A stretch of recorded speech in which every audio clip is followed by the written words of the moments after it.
कथू के चटैया हो पापा माड़ावा हो छवल आया रे माड़ावा हो छवल कथू के चटैया हो पापा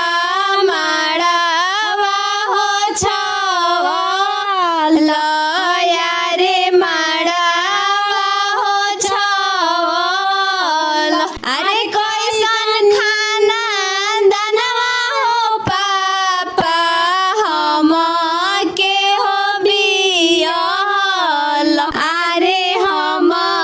के हो बियल अरे कैसन खाना दानवा हो पापा हम के हो बियल यारे हम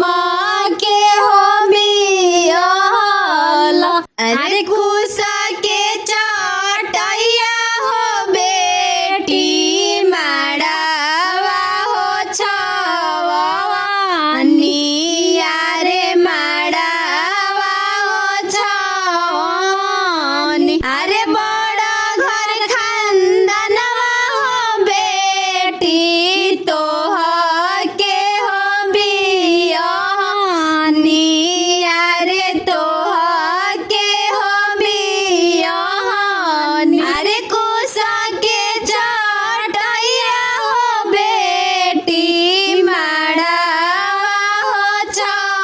छवनी अरे माड़ावा हो छवनी अरे बड़ा घर खानदानवा हो बेटी तोह के हो बियहनी अरे तोह के हो बियहनी अरे के तनो जे रोइबा हो पापा के तनो हो छछना